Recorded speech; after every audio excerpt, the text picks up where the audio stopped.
Entonces hoy día vamos a empezar desarrollando el tema del contexto histórico, para que conozcan cómo ha ido evolucionando el tema de la epidemiología a lo largo de la historia de la humanidad, ciertamente, ¿no? Entonces, hoy vamos a hablar del contexto histórico, de las definiciones de la epidemiología y de los usos de la epidemiología. Y los contenidos son contexto histórico, definiciones, aplicaciones y usos de la epidemiología y la famosa triada epidemiológica.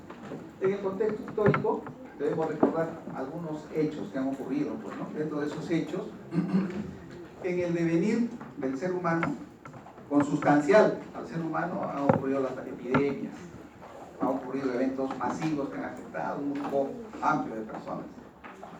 Y el primer evento, mejor dicho, el primer documento, el documento más antiguo, donde se relata la ocurrencia de un hecho que afectó a una comunidad de manera masiva, se encuentra en el famoso papiro de Ebers, 2000 años antes de Cristo.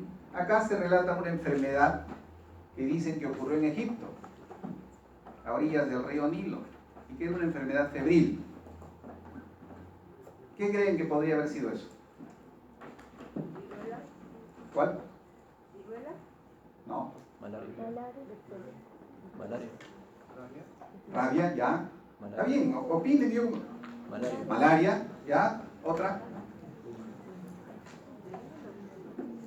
Entonces ahí lo que tenemos que hacer, y así hace la epidemiología desarrolla hipótesis a través primero de la observación y a través de correlacionar hechos. Entonces si dice, vivían personas que vivían a orillas del río Nilo, que tenían enfermedad febril. Tiene que ser una enfermedad que se transmite a través de un vector. Y ese vector se supone que era el anófeles y consecuentemente podría haberse tratado de malaria. Entonces, ese hecho se relata en este papiro de Ebers. El otro evento que deben recordar también que tan común era esto en Egipto, que adoraban a una diosa, la diosa Sekni, diosa de las pestes la llamaban. También se relata en la historia de que se han encontrado en estas momias lesiones dérmicas. Y dicen, si se presentaba en la gente de la realeza, seguramente era una enfermedad que en las demás personas era frecuente. Si se presentaba en la gente pudiente, evidentemente es más probable que se haya presentado en la gente del pueblo. ¿Y esa enfermedad creen que podría ser qué enfermedad? Lepra. ¿Y la otra? Viruela, ¿no? Lepra. Lesiones dérmicas. También hay diferentes documentos donde se relatan ya medidas de prevención. Y también la ocurrencia pues de epidemias, ¿no? Ustedes los que somos católicos en la Biblia relatan la salida de Moisés como consecuencia de ¿qué? De las plagas, ¿no? Las plagas, ya los dejaron salir por la presencia de las plagas. También se relata en la Biblia, por ejemplo, medidas de prevención. ¿Qué medidas de prevención, por ejemplo, en la Biblia? El aislamiento, ¿no? El aislamiento de quién? Bueno, de los leprosos, pues, ¿no? Les ponían incluso una campana para que cuando llegaba a un determinado lugar escuchaban la campana y la gente se alejase. O los combinaban en ciertos lugares para que no estén en contacto con los demás seres humanos, ¿no? Y asimismo, el Talmud y el Corán también hay mención al famoso tema que peleamos siglo XXI referido a la famosa higiene de manos. También la higiene de manos, el comer adecuadamente, también está relatado en estos documentos históricos. Bien, ya pasamos a otra etapa y es la famosa etapa auroral. Y ahí tenemos a Hipócrates, ¿no? ¿Quién es Hipócrates? ¿El padre de qué? De la medicina, ¿no? También es considerado el padre de la epidemiología antigua, diríamos, ¿no? ¿Cuál es la importancia de Hipócrates en esta evolución histórica? Fue el primero que dijo que las enfermedades no tienen una connotación de castigo divino. Dijo, están relacionadas con factores ambientales. Y por eso, el corpus hipocrático, aparece una obra de él, llamado El Tratado de los Aires, las Aguas y los Lugares. Y ahí relata de que, dependiendo de las zonas, van a haber características propias pues, de los aires. Y él lo relata que como es el aire del oriente, el aire del occidente, que es frío, que es cálido, igualmente respecto al agua, que es dura o que no es dura, y respecto a los lugares. Y en razón a ello dice, dependiendo de estas características de los aires, de las aguas y de los lugares, se van a evidenciar cierto tipo de enfermedades. También el otro gran valor que tiene él es que fue el primero en usar los términos epidemia y endemia. ¿Y qué decía que era epidemia? Decía que epidemia es algo que viene y se va. Así decía, así lo definía él en esa época. Y endemia decía es algo que viene y se queda. Viene se supone que está hablando de la enfermedad, ¿no? ¿Qué otra cosa interesante tiene Hipócrates? También él nos habló ya, nos comenzaba a hablar ya de los famosos miasmas, ¿no? Los miasmas, que eran las emanaciones pestilentes, que es la que producía la enfermedad. Luego ya tenemos más adelante a Claudio Galeno, que es médico fisiólogo, y él dijo que la producción de las enfermedades están relacionadas con 3 factores, que lo sabemos ahora, ¿no? Factor genético, carga genética, cáncer por ejemplo, una carga genética, forma de vida, estilos de vida, ¿cierto? Y los factores ambientales. Podríamos decir ahora el famoso cambio climático. El cambio climático está relacionado con enfermedades, por ejemplo, nutricionales. Entonces, donde hay sequía va a haber, por ejemplo, desnutrición porque no hay los alimentos. Y ya es todo un tema, cambio climático y enfermedades transmisibles y no transmisibles. Entonces, miren, ya en esta época el Señor nos decía que habían estos 3 elementos y sus criterios y concepciones perduraron por más de 1200 años. Luego, ya en el siglo V y VI, hubo una plaga terrible que recibió el nombre griego de epidemia. Y esa plaga fue la famosa peste bubónica, pues, ¿no? Que en el siglo XIV, Winlow, en este contexto de esta peste bubónica, definió la doctrina del contagio. Porque hasta antes no se decía de que la enfermedad era contagiosa. Los que no eran científicos, el pueblo en general, pensaba de que las enfermedades se contagiaban. Pero hasta antes de él se decía de que no era así como ocurría. Y Winlow, en el siglo XIV, en el contexto de esta peste bubónica, define la doctrina del contagio. Luego tenemos a Fracastoro, planteó la existencia de 3 modos de transmisión. Transmisión directa, por ejemplo, ¿qué enfermedad directa? ¿De transmisión directa? ¿Cómo es una transmisión directa? Te doy un beso y te contagio, por ejemplo, ¿no? Hay relaciones sexuales y hay contagio, eso es transmisión directa. Puede ser herpes, puede ser las enfermedades de transmisión sexual, puede ser la hepatitis, ¿no? Hay enfermedades de transmisión indirecta a través de, decía él, ¿no? A través de la ropa, de los fomites, también se produce enfermedad. Y también a distancia. ¿Cuál sería una enfermedad a distancia, por ejemplo, que se transmite a distancia? Tuberculosis, ¿no? Pero si yo tuviese tuberculosis y les estoy dictando la clase y estoy tosiendo, mis vacilos se llegan hasta el fondo. Entonces, ya él, Fracastoro, nos hablaba que habían 3 formas de transmisión. Cardano nos habla ya del contagio vivo o contagio viviente, que decía que hay algo que no sé qué es, pero que le vamos a llamar contagio vivo o contagio viviente, pero es algo que se traslada de un individuo a otro. No sé qué es, y le vamos a llamar contagio vivo. En el siglo XIV y XVII la Iglesia ejecutó acciones de orden sanitario y ahí surgió pues también el tema, por ejemplo, del ordenamiento de los establecimientos de salud, mejorar el tema del hacinamiento. Luego ya tenemos las estadísticas sanitarias, y ahí tenemos a John Graham. Miren, este señor en el año 1662, tuvo unos grandes aportes. ¿Qué hizo? Analizó las muertes en Londres de los últimos 69 años, me parece. ¿Y qué determinó? Identificó un patrón constante de las causas de muerte.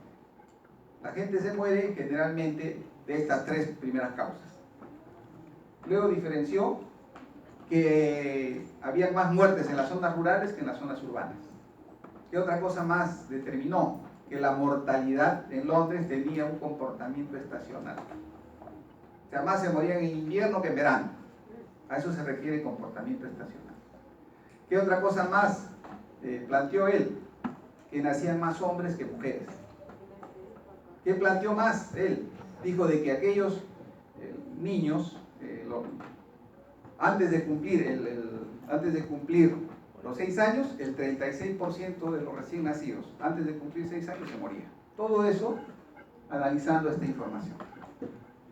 Luego tenemos a Petit, que propuso la recolección e interpretación sistemática de información sobre nacimientos, casamientos y muertes y su distribución según sexo, edad, ocupación, y le dio importancia a las famosas tablas de vida con relación, y las tablas de vida que ahora se usan para que nos digan, señor, usted tiene que pagar tanto cuando usted se asegura, pues, ¿no?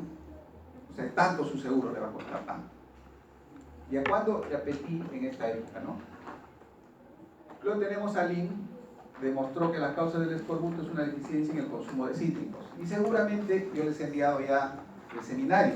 Y si han leído, ya han leído a Lin, ¿no? Entonces ya saben de manera amplia cómo se determinó de que los cítricos estaban involucrados con esta enfermedad.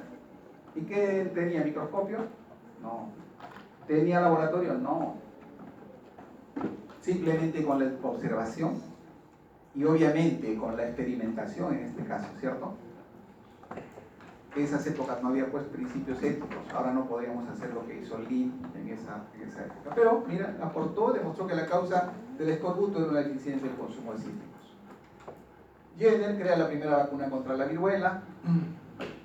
Alexander Lowen demostró que la tuberculosis no era hereditaria y crea la primera sociedad epidemiológica de Londres. William Farr también aportó bastante para la epidemiología, ¿no? Utilizó tasas de mortalidad y conceptos como dosis y respuesta, que van a ver ustedes que lo vamos a utilizar también cuando hablemos de causalidad, inmunidad de grupo, cuando esto es lo que llamamos nosotros inmunidad de rebaño ahora. O sea, vacuno contra neumonía y los que no se vacunan también se van a beneficiar. Vacuno contra la polio y los que no se vacunan y están alrededor también se van a beneficiar. A eso, inmunidad de grupo. Años persona, peligro relativo, y también nos habló de un indicador que ahora lo conocemos como tasa de letalidad. O sea, de los que enferman, ¿cuántos mueren? A eso también nos aportó William Farr. Ahora lo conocemos a ese concepto como el indicador epidemiológico de tasa de letalidad, que lo vamos a ver más adelante. Pasteur demostró que todo ser vivo procede de otro ser vivo anterior y con él se inicia la famosa era bacteriológica, ¿no? Él rompe pues el concepto de la generación espontánea. Y ya más adelante llegamos con estos señores que nos hablan de la transmisión de la fiebre puerperal, ¿no? ¿Qué ocurría? Llegó tarde y atropellando. ¿Qué ocurría con la mortalidad? Con la mortalidad como consecuencia de la fiebre puerperal. Él evidenció de que, a ver, escuchen, evidenció de que habían un grupo de madres que eran atendidas por lo que les llaman las matronas y otro grupo que era atendida por los médicos y por los que estaban preparándose para médicos. ¿Y qué evidenció? Que más se morían de infección puerperal aquellas mujeres que eran atendidas por los médicos y por los que estaban preparándose para médicos. Entonces él, con la observación, comenzó a ver pues, qué ocurría y veía de que los médicos y los que se preparaban para médicos venían del área de hacer necropsias. Entonces dijo, lo que están trayendo es la materia cadavérica, no sabía pues, ¿no? Y están transmitiéndose a las mujeres. ¿Durante qué momento? El momento que las examinaban. Entonces dijo, lo que vamos a hacer es vamos a poner y ahí esto es lo que simboliza, ¿no? Un lavatorio, y todo aquel que venga se va a lavar las manos con una solución de cal. Y listo. ¿Y qué hizo? Disminuyó. Si la mortalidad era 12%, lo bajó a 1.2%. Pero para que ocurra todo esto, primero lo tildaron pues de que estaba mal de la cabeza. Pasó muchas peripecias y como todos los que quieren innovar, cuando mueren recién lo reconocen, ¿no? Así fue. Hay video, hay un video bien bonito. Entren a YouTube y busquen Semmelweis. Dura 9 minutos. Excelente video.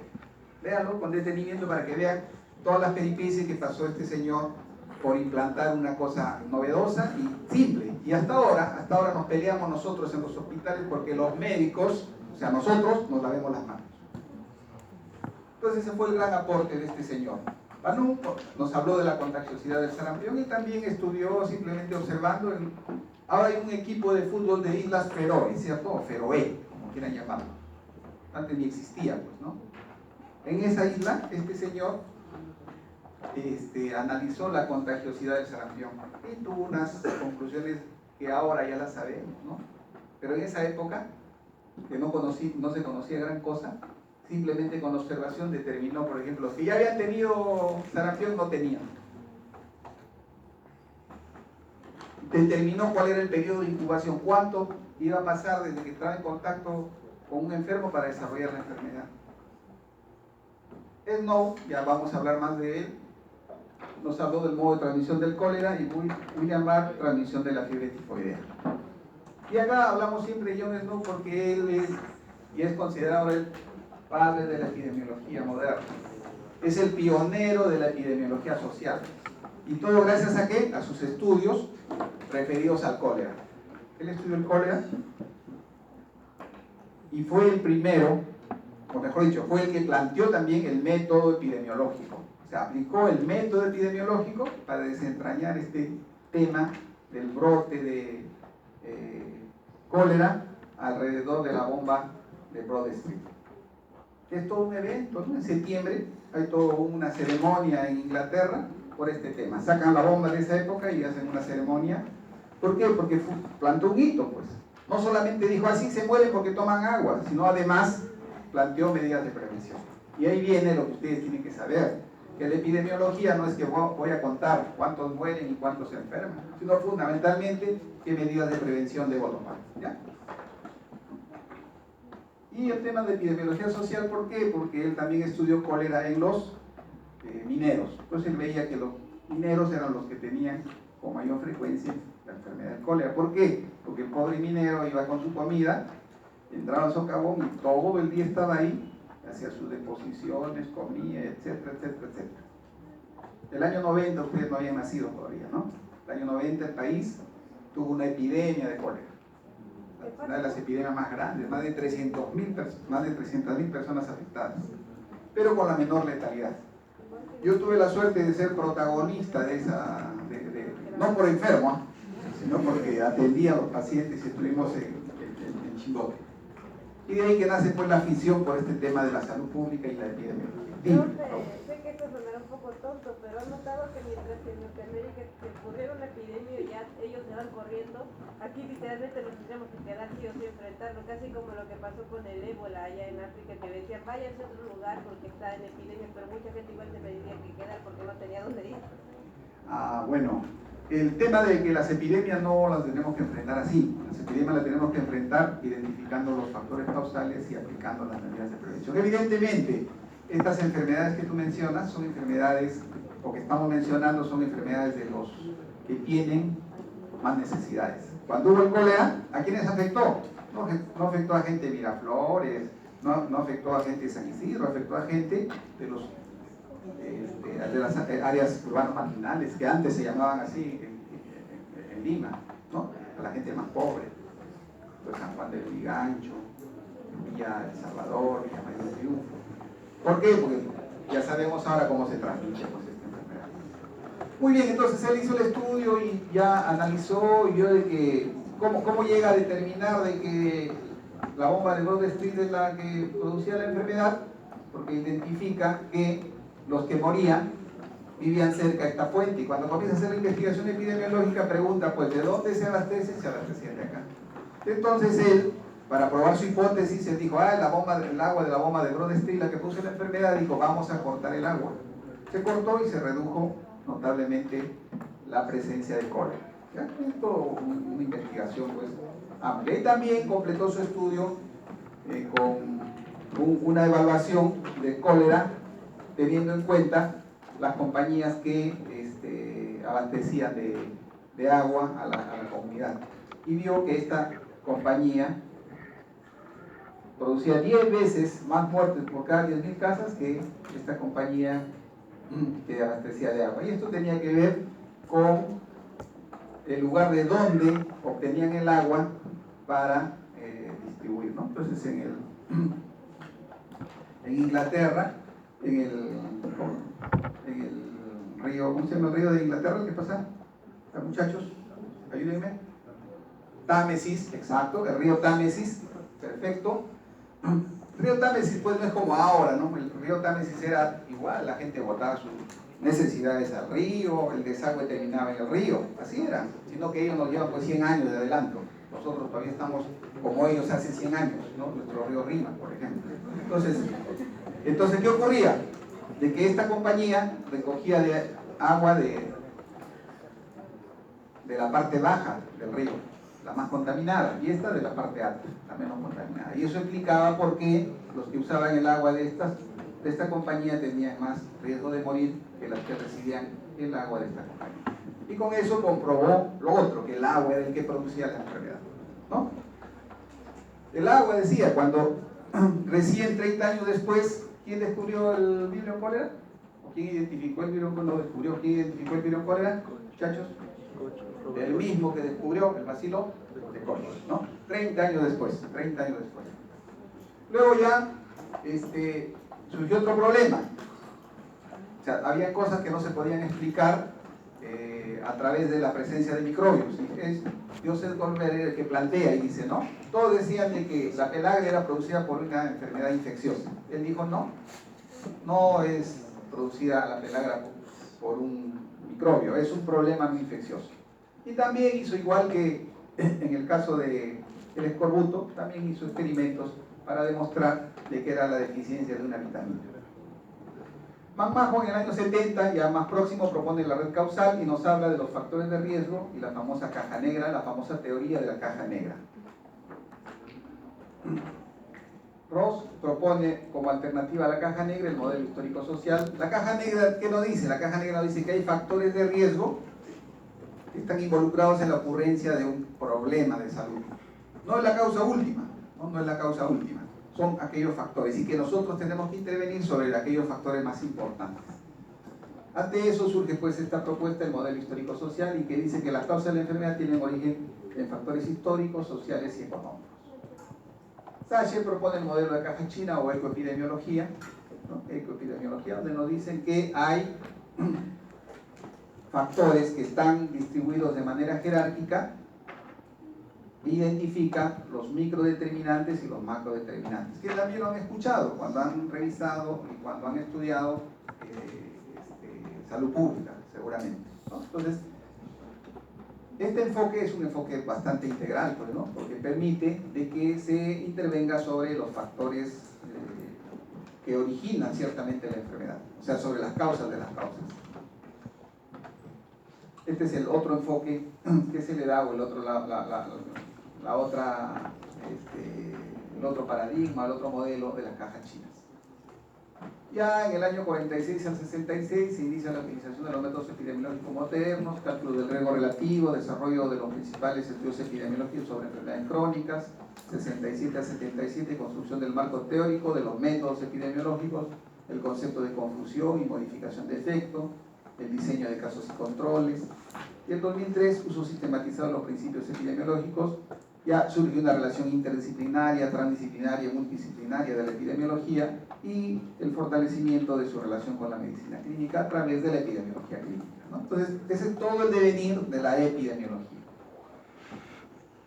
En ese contexto podemos resumir de que se desarrollaron 4 paradigmas, pues, ¿no? El paradigma miasmático, o de estadísticas sanitarias, que dice, causa la enfermedad los miasmas. ¿Y cómo las controlamos? A través del saneamiento y el drenaje. Claro, en un momento determinado predominó este paradigma y todo era saneamiento y drenaje, pues, ¿no? Luego, ya el paradigma de las enfermedades infecciosas, o sea, el paradigma microbiano, y dicen, y ahí también vamos a otro extremo, que el microbio produce la enfermedad y todo es microbio. Hasta que aparece Goldberg y dice, no, un momentito, no solo microbios, y cambia pues el concepto y aparece este otro paradigma, el paradigma de los factores de riesgo o la famosa caja china. Y finalmente el paradigma ecoepidemiológico, que es el paradigma referido a los determinantes causales, los cuales están separados y organizados jerárquicamente. ¿Ya? Listo, ahora vamos a hablar de las definiciones de epidemiología. Hay más de 25 definiciones, vamos a pasarlas, ya ustedes las van a leer con detenimiento. Dice ciencia, desde la más simple, ciencia y doctrina de las epidemias, ciencia de los fenómenos de masa. Esta definición etimológica que dice que la epidemiología es el estudio de algo que cae sobre el pueblo. Entonces acuérdense, yo siempre les digo, acuérdense a mis alumnos, acuérdense por lo menos esta, porque ahora van a ir a la casa y se suben al taxi y decir, los taxistas hacen conversación, pues, ¿no? Dice, y jovencito, sale de la universidad, sí, ¿y de qué clase? De epidemiología. ¿Y qué es eso? Ah, no, dígale, pues es una ciencia o es algo, es el que estudia de algo que cae sobre el pueblo, por lo menos eso, ¿ya? O papá, o no les habla no digan epiduermología, ¿no? No digan eso. Entonces, o digan estudia la dermis, ¿no? Entonces, o el papá llega, hijito, y llegas tan tarde, ¿qué has hecho? Epidemiología. ¿Y qué es? Entonces, por lo menos esta. Yo les digo, miren, hay un montón de definiciones. Seguramente no se van a acordar ustedes, como yo tampoco me acuerdo de todas, ¿no? Recordar de que, como digo, hay una serie de definiciones. Lo que sí debe quedar claro que la epidemiología es una ciencia. Eso sí, clarísimo. Hay diferentes enfoques, hay diferentes añadidos de acuerdo al contexto en el cual se va evolucionando. Por ejemplo, este autor tan importante dice estudio de los determinantes, miren, de la distribución de las enfermedades en el ser humano. Así define epidemiología. Este otro, McMahon, estudio de la distribución de las enfermedades y los determinantes de su prevalencia en el hombre. Sacher tiene un libro, estudio de la distribución y determinantes de los estados de salud en poblaciones humanas. La Asociación Americana, estos señores, miren, hay un montón.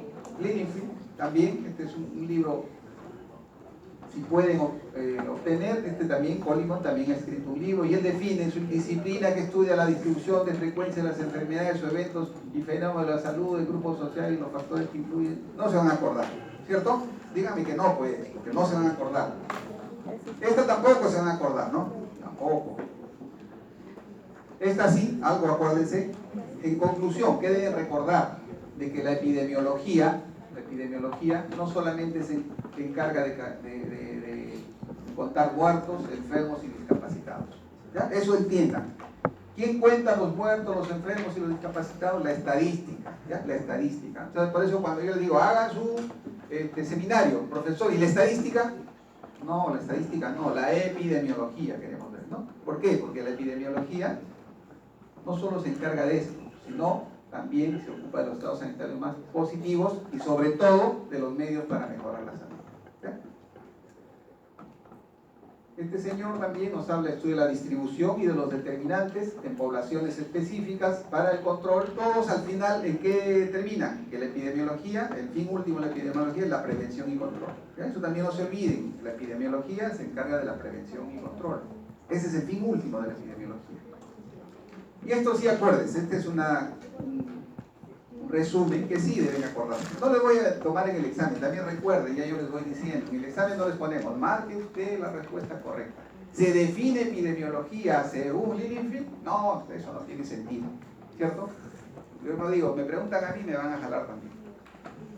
Pero sí, tienen que recordar esto, ciencia que estudia la epidemiología. ¿Qué es? Es una ciencia. ¿Estudia qué? Las causas. ¿Las causas de qué? De cómo aparecen, cómo se propagan y cómo se mantienen. ¿Qué cosa? Los daños a la salud. Y miren, y acá no decimos las enfermedades, ¿no? Hablamos de los daños. ¿Por qué hablamos de los daños? Y no decimos las enfermedades, creen ustedes. ¿Por qué? Un accidente. ¿Perdón? Un accidente de tránsito. Un accidente de tránsito. ¿Es una enfermedad? No, un maltrato a la mujer. ¿Es una enfermedad? Es un daño. Maltrato al niño. Entonces por eso hablamos, se encarga de eso, de ver las causas de la aparición, propagación y mantenimiento de qué, de los daños a la salud en quiénes, en poblaciones. ¿Con qué finalidad? De prevenirlos o controlarlos. ¿Ya? Entonces esto sí recuerden, no se olviden esta y la definición etimológica, algo que cae sobre el pueblo. Objeto de estudio de la epidemiología son las poblaciones, ya lo hemos dicho, ¿no? La definición, el objeto de estudio de la epidemiología es la población, o sea, la dimensión colectiva de los hombres. A eso se dedica, o ese es el objeto de estudio de la epidemiología. Y el método epidemiológico, para resumir, ¿qué es el método epidemiológico? Es el método científico aplicado en el contexto epidemiológico. ¿Y cuál es la clave del método epidemiológico? Lo dice ahí, la observación. O sea, cuando ustedes hagan investigación epidemiológica, no digan primero, pero no tengo microscopio, no tengo reactivo. ¿Por qué? Porque la clave del método epidemiológico es la observación. ¿De qué? De las asociaciones externas y la complejidad sistémica interna. Eso es importante. Entonces hay que observar. Para que hagan su tesis, vayan observando ustedes en el transcurso y se les va a prender el foquito. Ah, mira, quiero investigar sobre tuberculosis, pero ¿por qué los pacientes, por qué los pacientes se vuelven multiresistentes? No, voy a comenzar a revisar. No hay información de eso. Ese va a ser mi tema de investigación. Pero todo surge de la observación. ¿Y en qué consiste? Consiste en esto, pues formulación y definición del problema de salud. Yo ¿cómo formuló y definió el problema? ¿Cuál era el problema? Que muchos morían por diarrea, pues, ¿no? Ese fue el problema. Describió los elementos del problema. Venga, tiempo, espacio y persona. Y ahí identificó de que probablemente, y ahí formuló su hipótesis, es el agua de la bomba la que está produciendo la enfermedad. Luego, ¿qué hizo? A ver, muchachón. ¿Qué hizo? Dijo, vamos a comprobar esta hipótesis. Fue y cerró el caño. Yo les estoy dando figurativamente, ¿no? Y luego evaluó los resultados. Dijo, cerramos el caño, ya nadie usa esa agua, ahora están usando otra agua, ya bajó la muerte por cólera. Ese es el famoso método epidemiológico, que es el método científico aplicado en el contexto epidemiológico. ¿Ya? ¿Y quién lo planteó? Yo no. Y esto es lo que usamos y lo que van a hacer ustedes para su investigación en el campo epidemiológico. Aplicación y uso de la epidemiología. Hay aplicación etiológica, clínica y administrativa. En la etiológica nos permite evaluar la aparición, distribución y desarrollo de las enfermedades, describir el estado de salud de las poblaciones. ¿Y para qué nos sirve describir el estado de salud de las poblaciones? Para el planeamiento, evaluación y administración de los sistemas de promoción y recuperación de la salud. Entonces tiene un porqué, ¿no? Entonces la utilidad etiológica, la aplicación etiológica, finalmente deriva para el planeamiento y evaluación.